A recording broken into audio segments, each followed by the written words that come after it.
Once I was lost in the darkness, but Jesus heard me when I cried. His grace was more than I asked for, 'cause He brought this poor sinner to Kami ay nakarating na dito sa Pilipinas. Okay. Congratulations kay Pastor Darwin Kaalim. Sunod-sunod yung kanyang Thanksgiving.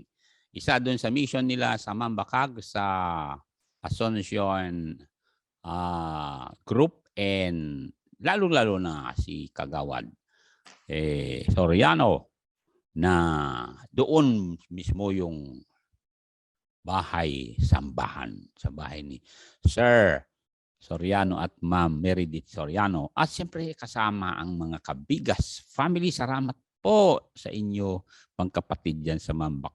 And then dito naman sa Thanksgiving ni Santo Niño, salamat po Pastor Darwin, pagpalain kayo. And I welcome Bukel's family, Bautista Malano family. Welcome also our prayerful lady, Ma'am Charito Rojado. And Preacher John Paul Maborang, salamat po kapatid. And then my pamangkin who is ever supportive in prayer and support. Oo, maraming salamat, Bel. Mahal ng ang gasolina dito eh. Punta ka mga Santo Niño. Nako, 60 pesos nga naman ang per liter. Nandiyan si Pastor Tametante. Pagpalain ka ng Diyos, kapatid. Ang dami mong hinahawakan. Keep on, brother. Keep on. Keep on, and may God bless you as you keep going on with your family. I welcome also the Pastor Koma, Pastor Dick Liang, and welcome for the Mang Sumera family, Chopilo family, Taguba family. At nandyan si Pastor Jason de la Cruz, our ever heroic pastor who goes beyond the boundary of all places dyan sa Payaw. And then I welcome also si Pastor Lopez, my ever-present prayerful classmate. At lahat ng nanonood sa television, televiewers. Okay, so, salamat. Dahil nandyan ang Diyos, iniingatan tayo. The fact na you are still alive, nandyan ang Panginoon who has a purpose in your life. Ngayon, kung wala ng purpose ang Diyos sa buhay natin, then game over. And then sabi ng Diyos, come home, my faithful servant, time for you to rest. Ano po? So, habang nandirito tayo, we will keep going on like Jephthah. We'll go to Jephthah now, the man who is a man of one word, meaning honest man. His words, his promise is like pure gold. So yun pag-usapan natin sa oras na ito. We'll go to the verse in Proverbs 20 verse 6 para maintindihan natin na hanggang ngayon naghanap ang Diyos ng mga true men, true women, true honest, faithful men and women. Already read. Okay, nandiyan na kayo. Salamat po. And then mag-pray ako. Yan. So, salamat sa inyong presensya sa oras na ito. Mga kapatid. Okay. So, nandiyan kayo. Let's read that together. Ma'am Remy Pawig, welcome. And let's read Proverbs chapter 20, verse number 6. Ready? Begin. Most men will proclaim everyone his own goodness, but a faithful man or faithful woman, who can find? So, salamat at naghahanap pa rin ang Diyos ng mga tapat na mga tao. And here you are, tapat kayo nakikinig, and tapat kayo nagsusuporta. And that's why this ministry keeps moving forward, marching forward dahil sa inyo. Katulad niyan, galing nga kami dun sa daughter church natin or sister church natin na si Pastor Darwin Kaalim. Tuwang-tuwa tayo na may building sila noon pa at may congregation na.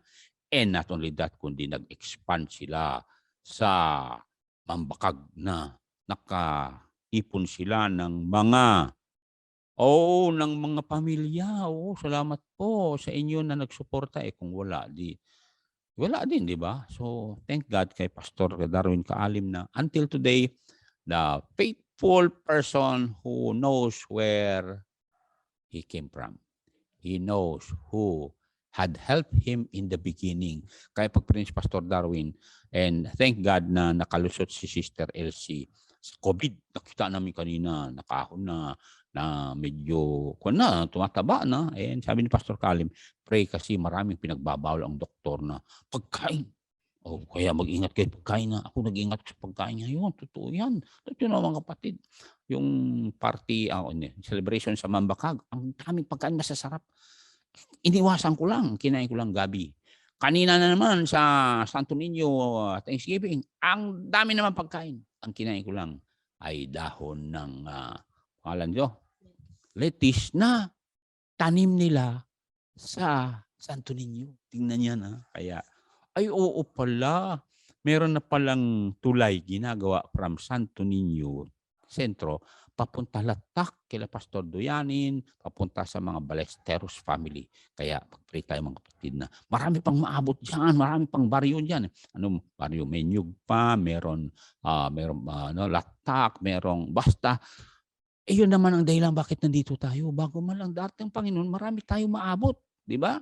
Kaya pag-pray na po tayo. Ama, salamat po sa oras nito. Salamat sa mga kapatiran na tuloy-tuloy nagsusuporta dito pang Diyos because of their faithfulness, of their consistency, commitment to you, Lord, to love you, and to support your work, and to support us, and to support these missions and their projects, Lord, especially this time for Pastor Baneg, that this week, because the rain had stopped, that Pastor Gilbert, Pastor Albert, with the help of Pastor Baneg and Mr. Jerry, Masigan, with Mr. Silagay, will be able to put the GI seats this week. And thank you for those hands who had opened their hands, Lord, to help so that this building will be used this month or this coming month. I pray that you will just bless them, pour your blessing upon them, remove every sickness in their bodies, in their homes, and answer their prayers for prosperity, for promotion, for more wisdom in doing their work. Bless their children, grandchildren, and Lord, keep us always safe from this virus. Thank you, Lord, for seeing your work prospering. In Jesus' name, Amen. Okay, maraming salamat po, Pastor Gilbert. At nandyan si pamangkin kong Donald Litoa. Alam niyo mga kapatid, tuwa ako na kayo ay faithful. Katulad kayo ni Jephthah. Jephthah had promised that he will fulfill his word. Ay, sabi ko sa inyo, napakabait ng Diyos na dito rin sa atin ay magmula noon ay mga membro, magmula noon hanggang ngayon, tuloy-tuloy. And thank God nakikita natin yung bunga. At yun nga, kita naman ninyo, miracle nangyari last year, 2021. Ilan building nakita ko tumayo. Building sa Santa Maria, kay Pastor Gilbert. Diba, Pastor Gilbert? Pastor. Ito pala, Pastor Paulino. Tingnan mo yan, ha? Ano pa? Pastor Mitante. Pastor Reggie. Tingnan mo yan. And then si Pastor, si Pastor Magigad, in-improve nila yung harapan ng building nila sa Piat Bible Baptist Church. Dahil, pataki mo nung lawin pa nasira. Salamat po, Panginoon. Sabi ko sa mga nagbigay din, di ba, Ma'am Naomi Taguba? Salamat po sa mga mothers who taught their children how to be faithful. Kaya, alam niyo mga kapatid, ito si Jephthah. Pasalamat tayo na may istoryang Jephthah. Though alam natin na talagang he was able to excel, kahit ang background niya ay hindi maganda, yet he did not blame anyone. Instead, he focused on the Lord. He knows the Bible. Lalahanin natin yan, ha? He knows the Bible. Bakit? Nung kinausap niya yung hari sa Amon, sabi niya, alam ko yung boundary namin. Alam ko yung sinabi ng Diyos sa Deuteronomy. Kaya yun ang sekreto para kayo magtagumpay. Alamin niyo ang salita ng Diyos. Kasi yan ang sword of the Spirit. Naalala niyo nung tinukso ni Diablo si Jesus? Palagi niyang sinasabi, it is written, man shall not live by bread alone. But by every word that proceed out of the mouth of God. Kaya pangharang niya sa panukso at pang-tempt ni Satan sa kanyang dapat yuyuko daw si Jesus. Sabi niya, Alam niyo, sabi niya kay Satanas, it is written, thou shalt worship the Lord thy God, and him only shalt thou serve. Sino bang tinitip niya? Si Jesus. Kaya Diyos si Kristo, di ba? Ayan. Sabi nga ng Bible na si Satanas, talagang hanggang ngayon ginagawa niya. Pero, ikaw at ako merong sword of the Spirit. Kaya mag-memorize kayo ng Word of God para hindi kayo mawalan ng baon at bala. You see? Yan ang dahilan kung bakit nakasurvive din ako sa Word of God.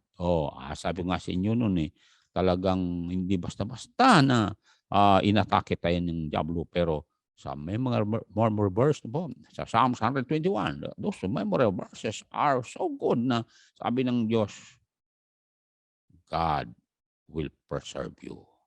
You're going out and you're coming in. Anyway, there are times na sabi nga, nayayanig ako. Yes, tama yun. Pero, sabi ng Bible, mayanig ka, pero hindi ka mabubunot. Bakit? You are founded upon the holy word of God. So, punta tayo dito kay Jephthah. Okay, punta nga tayo sa isang verse dito muna. At Proverbs chapter 12:17. Okay? Ma-honest ito si Jephthah nito. Naghahanap ang Diyos ng honest people. Don't you know that? Kaya kayo, mga honest people, talagang tungtuwa ang Diyos inyo Oo. Bakit?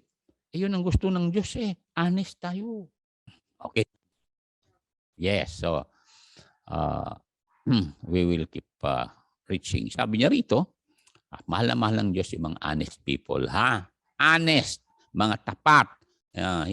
Hindi nagsinungaling. Sabi niya, he that speaketh truth showeth forth righteousness, but a false witness deceit. Diba, Ma'am Rosalina Alpay Mangada? Oo, at saka si Ma'am Claudine Odasco. At saka si Pastor Alex Cardanyo. Salamat po, nandyan kayo sa Palaway Bible Baptist Church. Yun ang pinanggalingan ni Pastor Lopez. Diba, Pastor Lopez? Salamat po, nandyan kayo. Sige, ituloy niyo lang yung mga pastors dahil malapit ng darating Panginoon. Hindi ba nararamdaman na yung mga volcano ay pumuputok na? Yan, sa pangalan nito, sa Japan, pumutok. Sa Canlaon, sa Negros, talagang umuusok din. Last year nga, umuusok na rin Mount Pinatubo. Dahil noong pumutok ang La Palma volcano sa Spain, nagkaroon ng chain reaction. Kaya biglang pumutok yung malaking volcano sa Tonga. Alam niyo mga kasama, that points to the tribulation period. Kasi sa tribulation period, sabi ni Lord Jesus Christ, as it was on the days of Noah, so shall it be when the Son of Man is come. Anong ibig sabihin nun? The Bible said dun sa chapter 7 ng Genesis, yung mga fountain, yung tubig galing sa ilalim ng lupa, nagsilabasan, talagang nagkaroon ng malalakas na paglabas. Kaya hindi lang yung tubig galing sa langit ang bumaha sa earth noon.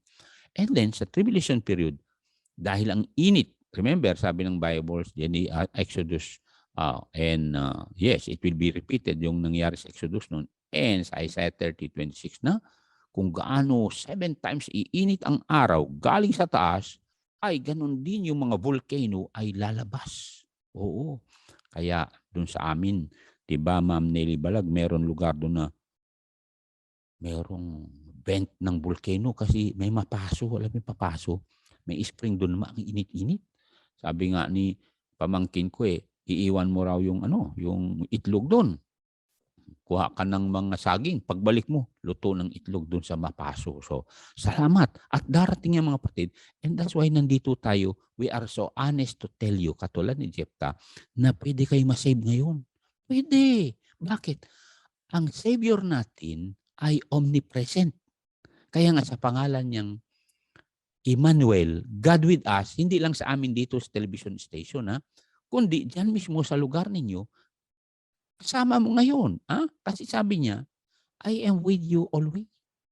Omnipresent nga. Ibig sabihin, there's no place in the universe that God is not there, you see. So you can be saved right now.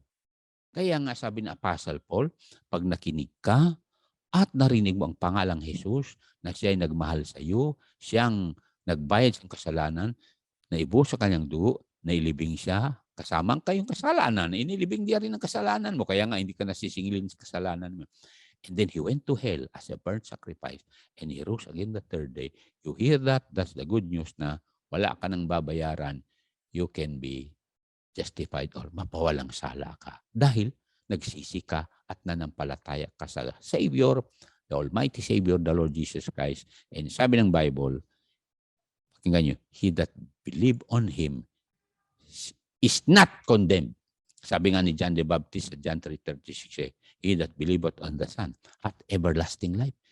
But he that believe not the Son, the wrath of God abideth in him. Kaya ayaw namin na naglalakad ka rito na ang put ng Diyos ay dadakmain ka anytime ay aalisin ka rito. Kaya mga brothers and sisters natin, let us be honest in sharing the gospel na wag natin dagdagan ang gospel. Ha?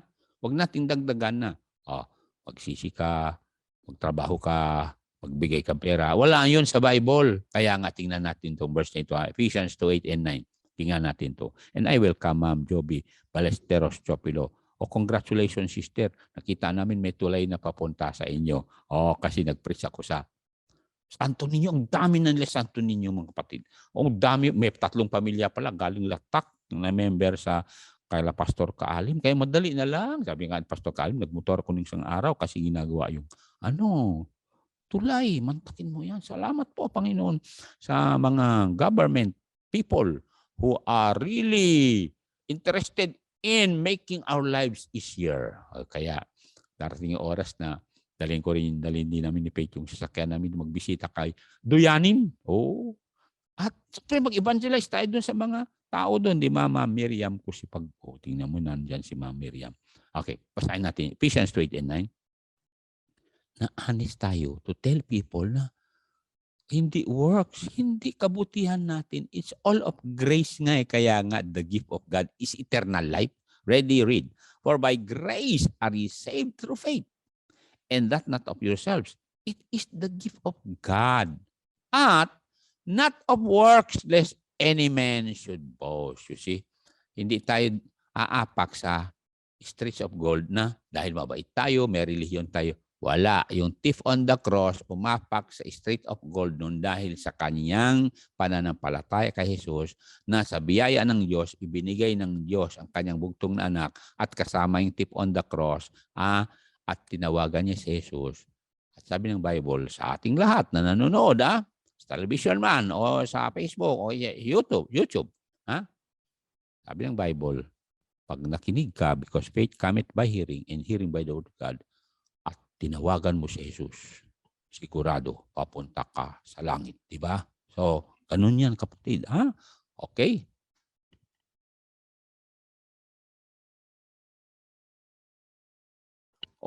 Malinaw Ngayon, verse 10 tayo, verse 10 Oras na na-save ka naman, may responsibility ka. Kaya ka nandito tayo at mga membro na very faithful, honest in supporting this work is because of verse 10. Look at this. For we are His workmanship na after we are saved. Created in Christ Jesus unto good works na. Which God hath before ordained that we should walk in them. And I welcome Pastor Darwin Kaalim kasi yung created in Christ Jesus unto good works, si Pastor Darwin Kaalim lang sa lahat ng sinuportahan natin doon ang loyal sa scriptural stand natin. Totoo yan. Sabi ko sa inyo. Totoo yan hanggang ngayon. Kaya nga, tuwang-tuwa ako. Inimbita ako mag-preach. Magpunta ko doon. Salamat sa mga Soriano family, Cabigas family, at Asuncion family. Nakaipon siya doon. Ang dami na nila doon.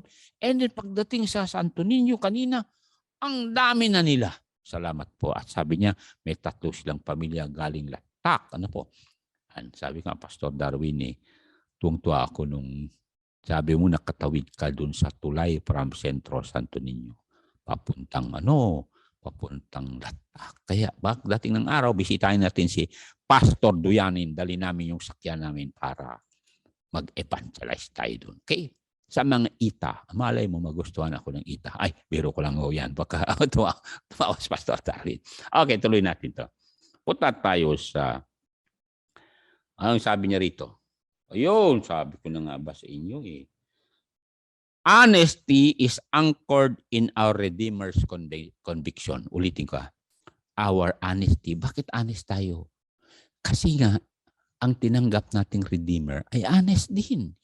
Remember, wala silang natagpuan na anumang deceit o kaya kasinungalingan sa bibig ni Jesus kasi Diyos siya nagkataong tao.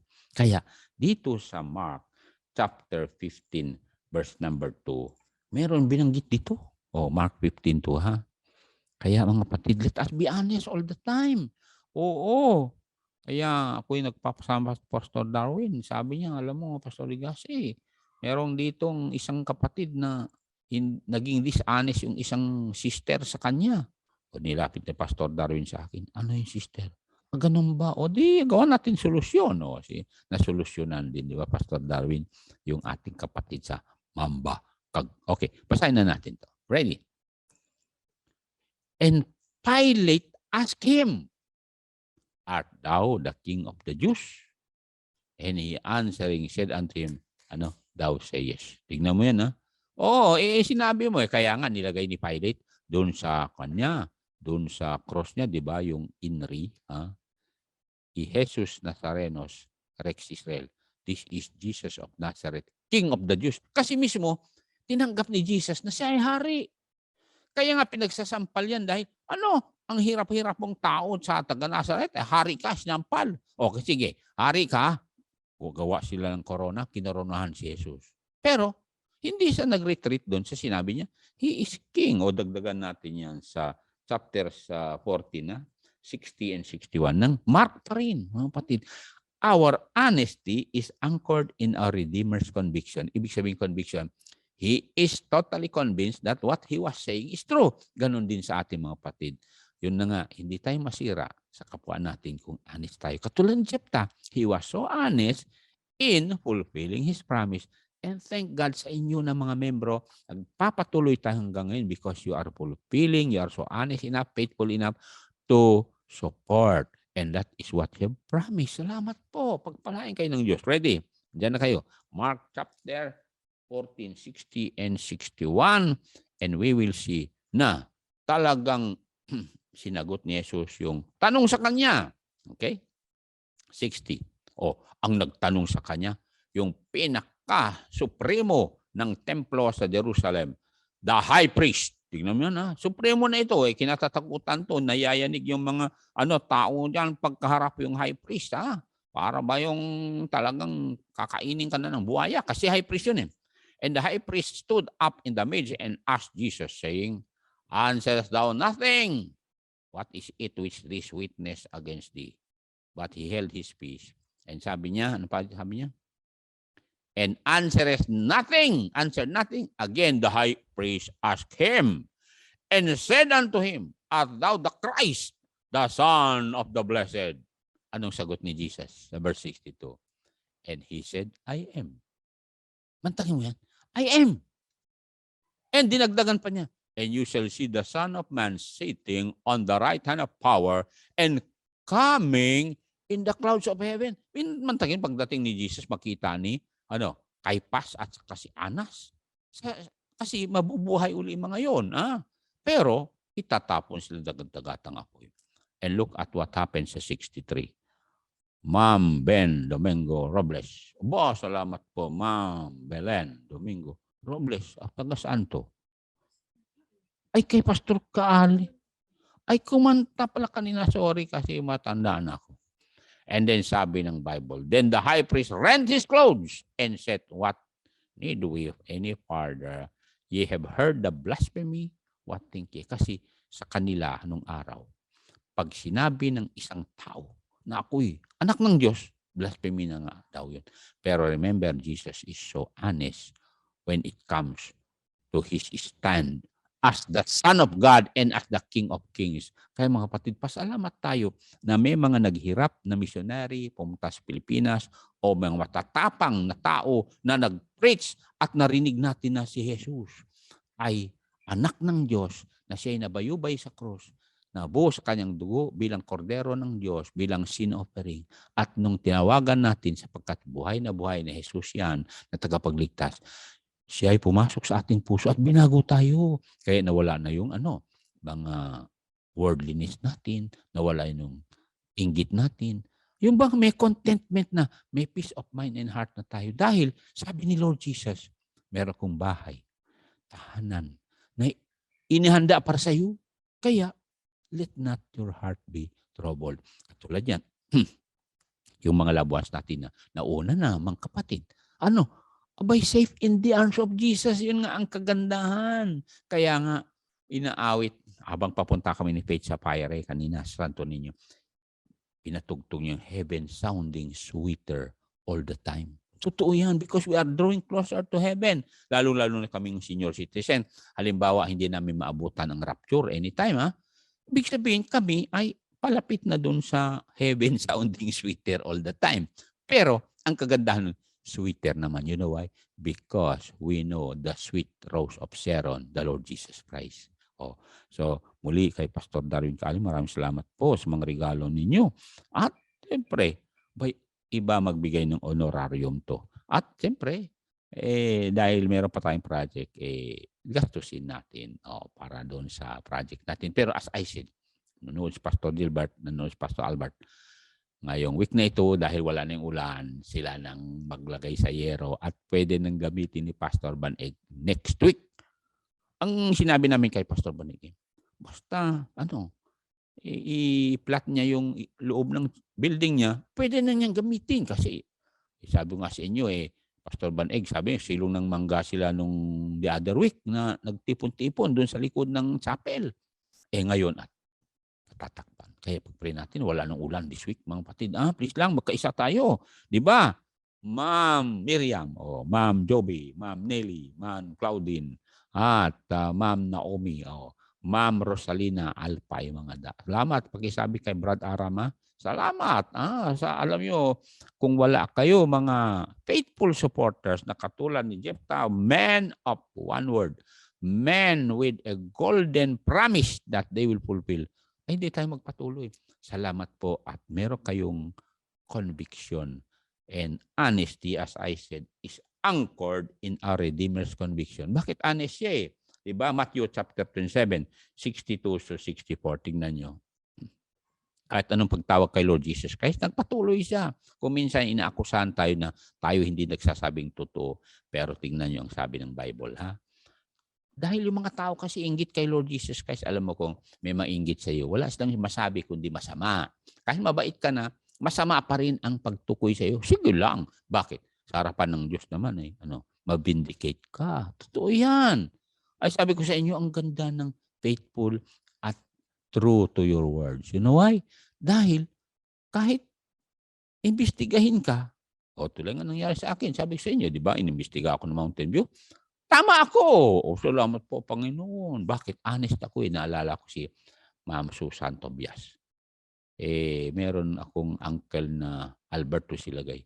Nag-deposit siya sa GSIS. Ngayon, hindi nagtagal, ni-withdraw namin yung 50,000. Katapos may dumating dito taga GSIS at sabi, ikaw ang nakapangalan sa iyo, Pastor Ligasi, itong checking ito at pwede mo in-cash. Alam yung ginawa ko, pumunta ko Ma'am Susan Tobias. Sabi ko, Ma'am Susan, i-withdraw na ito. Pwede ba? 50,000 to, nakuha na namin to sabi ko, Ma'am, ganito. Gawa ka nga ng tinatawag na certification na this was already withdrawn and the check which nakalagay dito, number na ganito was already returned by Reverend Velasco Legacy. Ganon tayo mga kapatid. Kaya nga, sabi ng kaibigan namin, businesswoman dito sabi niya kay Aldo, Pastor Aldo, alam mo si Pastor Legacy, talagang honest yan. Salamat naman, hindi naman ako nagsabi nun Dahil mga kapakasama, if you are content with what you have, maging honest ka. Totoo yan. Katulad nga, nagregalo si Pastor Kalim sa akin ng gabi. Tumang-tuwa ako. Tapos nagregalo yung anak niya ng sili. Dito ang tuwa na ako. Kasi, mga kapatid, marami nang bawal sa akin. Kaya nga, mapansin yung katawan ko okay pa rin. Bigay nga ni Pastor Kalim itong damit kong ito Nagbigay pa ng isa kanina. So, salamat po. At maraming membro nagbigay sa akin ng damit. Sabi ko sa inyo napakabait ng Diyos. How God supplied our needs through you who is so faithful na katulad ni Jephthah. Now when Jephthah became the leader, he was able to delete all past experiences, delete all the bitter remembrance of what others did to him. Ganun yan mga kapatid. The reason why we are here na meron tayong peace of mind and heart ay ganito. We don't harbor hatred. We don't harbor bitterness. We don't harbor the spirit of vengeance. Nagpo-focus na tayo ngayon sa ating goal. Our goal is to glorify God. Ganun ang goal natin mga kapatid. Christ-likeness na araw-araw we submit ourselves for sanctification. Pero our goal is to glorify God. And tingnan ninyo ang glorifying God. Pastor, paano kung mag-glorify ang God? Kaya nga yun ang dahilan. Bakit faithful ka nang nagsusuporta? Because as a corporate group, reaching the lost, nakalagay dito sa John chapter 15, ang sinabi ng Bible. Tingnan niya, verse number 8. Basahin natin yan para makita nyo na ikaw at ako, pastor nyo, kayo supporters, sa John 15:8, makita nyo na nakaabot tayo mga souls. Katulad nga yun, natuwa ako na first time ko nag-preach dun sa mission sa Mambakag. Natuwa ako. Bakit? Yun ay dahil nandyan kayo na nagsuporta kay Pastor Kaalim. Si Pastor Kaalim nag-reach out doon and thank God may mga na-save doon na mga great people. Great. Bakit great? Siyempre, mga tao dyan may position sa gobyerno. Hindi lang. Good farmers pa. Okay, basahin na natin to. Samahan niyo ako. Ready, read.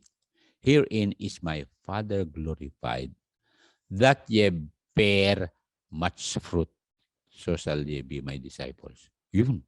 Kaya nga mapansin niyo mga kapatid, why do we help pastors to have their own building? Kasi, siyempre, kung may building mga yan, tuwang-tuwa na yan dahil kahit hindi pa tapos, katulad ni Pastor Tom, di ba, doon sa Anapatan, hindi pa tapos, pero may takip na, nakakaipon na sila maraming tao. Pagkatapos kanina, nakasabay ko pa si Brother Michael Gilon pala, na kinuha yung support niya sa misis niya na nasa Saudi. Salamat. Kaya nga ipag-pray niyo yung mga nasa abroad na ingatan sila ng Diyos para huwag nilang kalimutan na meron ministry sa Philippines to reach Filipinos for the Lord Jesus Christ. Remember, kung dadami ang masave, ay ma-preserve ang bayan. Bakit? Ang bawat saved na tao ay asin. Mga kasama. Remember, sa chemistry ay salt preserves. Therefore, every believer is a salt. And when they are honest and faithful, we will be counted as preservatives. Ano po yan? Now, honest men will be with you through thick and thin. Salamat po kayo na mga faithful through thick and thin sa buhay ko at buhay namin. You were with us. Ano po? Kaya nga sabi ko Pastor Kaalim lang nasuportahan natin na magmula noon hanggang ngayon. He is with us through thick and thin. Totoo yan. Yung iba na apostatize na. Kaya nga malungkot kami magkwento ng Pastor Kaalim kasi antakin mo, okay na lang samahan yung mga mga taong gumawa ng hindi maganda. Hindi maganda ho yan. Sa Philippine National Police nga dinidismiss yung mga gumagawa ng karumal-dumal Dapat lang dito sa churches natin kung ayaw nila magsisi, ayaw nila iwanan yung kinakasama na hindi asawa, dapat i-excommunicate. Malinaw yan sa Matthew 17 or Matthew 18, di ba? At 1 Corinthians chapter 7. Gaganda ang group ng isang ecclesiastical group kung we will still practice yung tinatawag na purity in the church. Kasi bride of Christ nga tayo. We have the word of God according to Ephesians chapter 5 verse 25 to 26, 27, 28 to make a decision when it comes to discipline. Ganun po yan mga kapatid. So, honest men will be with you through thick and thin. Tingnan natin to Romans 16. Ayun. Anong sabi niya? Verse 3. Ay, hanggang verse 4. Tingnan ito Verse 3 to 4. Kaya pasalamat ko sa mga membro magmula noon pa. Kayo mga nanonood, salamat po. Sabi ko, magmula nung nagsimula kayo. Oo, maraming dumating na problema. Pero through thick and thin, nandyan kayo. And my prayer is that God is going to answer all your prayers. God is going to preserve you, provide for you, and to make you prosperous. Kaya nga, sinabi natin, Merry Christmas and prosperous New Year. God wants to prosper us. Malinaw naman yung sa Bible. Ready, read. Greet Priscilla and Aquila. Mag-asawa ho ito. Kaya lang, hindi mo alam kung sinong babae dito. Lalaki, Priscilla yung isa, Aquila yung isa. Pero mag-asawa ito. Greet Priscilla and Aquila, my helpers in Christ Jesus. Ay, salamat po kayo na mga membro, mga mag-asawa, mga byuda, mga young professionals. You are our helpers. And sabi sa verse 4, who have for my life, through thick and thin ito, laid down their own necks. Takimatindi naman to, mga kapatid. At sabi niya, unto whom not only I give thanks, but also all the churches of the Gentiles. Tingnan niya na. Kaya mga kapatid, wala tayong masabi sa mga kapatiran na ganito. At hindi lang yun. Sabi niya rito sa verse, gusto kong makita sa verse number 5. Meron pa. Punta yung katulad ng mga Soriano family sa Mambakag ito. Look at verse 5. Likewise, greet the church that is in their house. Ibig sabihin, yung congregation, assembly of believers, doon sila sa bahay, nagsasamba. Mapansin niyo, yung ecclesia or iglesia, group of people, doon nagsasamba sa bahay ng mga galing naman. Ito ni Priscilla at Aquila. Salute my beloved, well-beloved Epenetus, who is the first fruit of Achaia unto Christ. So, mapansin niyo na ang ecclesia, hindi building. Kasi mapansin niyo, likewise, greet the church that is in their house. Ibig sabihin, tao yung ni-greet mo. Happy birthday, Happy New Year, ganun. Na nagtitibon dun sa bahay. Kaya tama-tama ginawa ni Pastor Kaalip na sumang-ayon kay Mr. Soriano, na sabi ni Mr. Soriano, anak na ibaptis sa London, na gamitin yung kanilang bahay para sa pagsasamba. Mantakin mo, walang makatagpo ng tao. Gawan ka ng pulpit, di ba, Pastor Kaalip? At ni-extend pa. Kaya may mga tao katulad ni Mr. Kagawad, Romeo Bunkag sa Rizal, nagbigay pa naman ng lupa kay Pastor Banay. Kaya, sa Pastor Darwin, patahan mo. Sabi kay Pastor Bukel, Pastor Gilbert, patahan nyo. So, ayun. Kaya mapansin nyo salamat sa inyo na talagang honest people, sacrificing people. And my prayer to you is Ephesians 3:20. Tingnan natin Kaya nga palagi kong naalala kayo lahat. Lahat ng pamilya, lahat ng anak nyo. Ano sabi niya? Ephesians 3:20. Yun. Ayan ang prayer ko sa inyo. Tandaan nyo yan. Ready? Lahat tayo. Go. Now unto him that is able to do. God is a God of action, remember? To do exceeding abundantly above all that we ask sa prayer. Think, iniisip mo pa lamang maliit lang pag-isip mo, pero lalaki. At sabi niya, according to the power that worketh in us. Kasi nandyan ang Holy Spirit, tinutulungan tayo mag-pray. He modifies our prayer so that when our prayer reach the throne of God, ay malinaw na yung prayer request natin. Ganon yan mga kapatid. Kaya nga prayer ko palagi, preserve tayo ng Diyos, lalo-lalo na may mga anak kayo sa abroad. Na dahil, alam niyo, mahirap pagkasakit sa abroad. Walang tatay, walang nanay. My prayer is that God will just do Exodus 23:25. Tingnan natin ito mga kapatid. At sabi ng RBC, medyo napahaba ka na. Pero salamat po sa RBC, si Manager Rodel, si Sir Chabi, si Sir Jojo, Sir Nicole at Ma'am Sarah. At syempre, si Nense family. Anong sabi niya rito? Get this verse. When you are honest, when you are a man and women of one word, promising God that you will be a helper in the ministry. Ano sabi niya? And you shall. O, tingnan niya, Ma'am Lami Rombawa, magigad. Tuloy-tuloy kayo dyan. Magsuporta ha, kay Pastor Jason. And ye shall serve the Lord your God. And God will what? He shall bless your bread.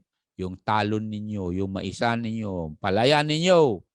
And your water. Big sabihin, yung water natin, hindi toxic. Oo, naalala ko sa Alaska, there was a time na toxic tubig nila. Mantaki mo, maraming tubig pero toxic. O, ganun din nangyari sa Minnesota one time. Oo, meron daw mercury. See? He shall bless your bread, yung hanap buhay nyo, employer nyo, and thy water. And ito nang maganda. And I will take sickness away from the midst of thee. Aalisin yung mga virus dyan sa bahay nyo. O, alisin niya yan. At, siyempre, maging masaya kayo, you know what? Because you will be victorious. Kaya, tuwang-tuwa kami nakita naman Sister Elsie Kaali. Tagal niya sa ospital. Ano po? And what a joy na gumaling na siya. And natuwa din ako, narinig ko na kayo na nadaanan din ng virus. Gumaling din. Salamat po, Panginoon, sabi ko.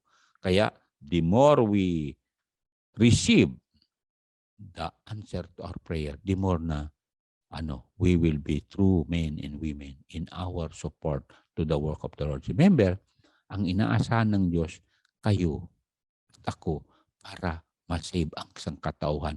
Kasi sabi ng Bible sa 1 Timothy 2, verse number 4, God wants all men to be saved. O, tingnan natin to ha. And dahil alam natin yan, yes, we will always abound in the work of the Lord. Ano sabi niya rito? God who will have all men to be saved and to come unto the knowledge of the truth.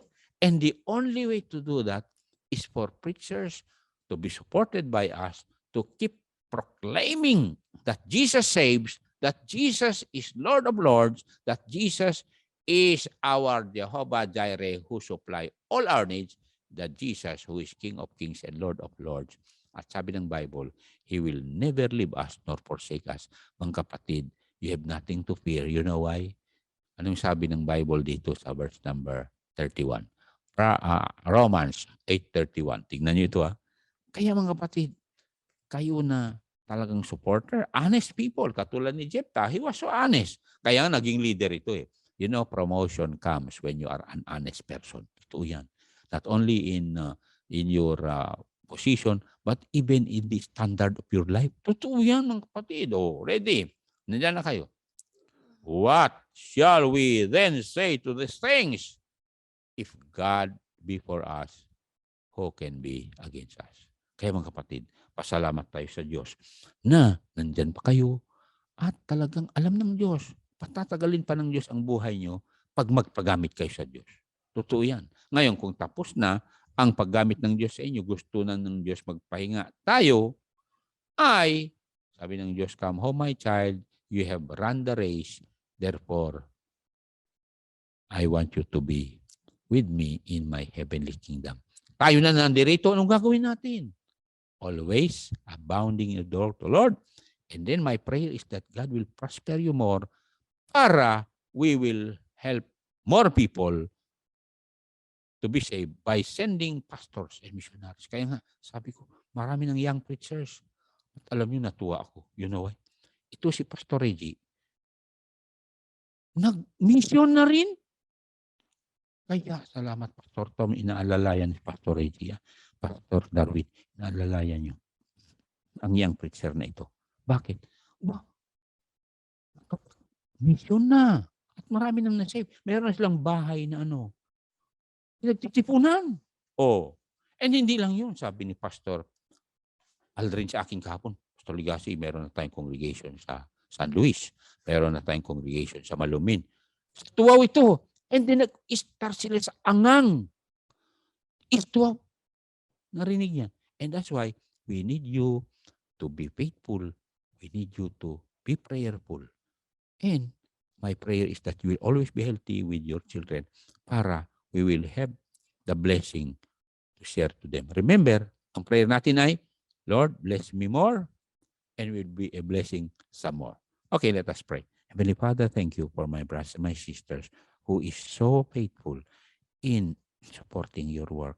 Thank you for the testimony of Paul that Aquila and Priscilla was with him through thick and thin. And I thank you for my brothers, my sisters, that since the beginning of the ministry and since the beginning that they started with us, they are still with us today. So bless them more, Lord. Keep them in good health, wisdom, and understanding be upon them. And may you bless their employers, co-employees, Lord, like Ateni, like Anton, like Clive and Kay, like Bell in Saudi with Mylene, with Ma'am Tilon, Ma'am Lina, Ma'am Peli, with Ma'am Rosette, Ma'am, brother, sister, Gerald, Abby, and the children, together with JR and Pael, together with Tom and Michelle, the daughter of Sister Temata. Bless also brother Mark, Edralin with Daniel Rosel, Lord. And also, Lord, for Asok and Ria. And also, Lord, for our dear brother who is working in Oman. Bless him, Lord, with Pastor RR. And thank you for knowing that in your time, you will bless each one of us. So help us to wait on your blessing. Keep us safe now. And thank you for those who are so faithful that even in this pandemic, they don't forget to bring what belongs to you, O God. So make Exodus 23:25 be a reality to them that will bless their bread, their businesses, their work, and that will bless their water, and that will remove every virus in their home, and that will touch their bodies for recovery. I bless them now in Jesus' name. Once Amen. I was lost in the darkness, but Jesus heard me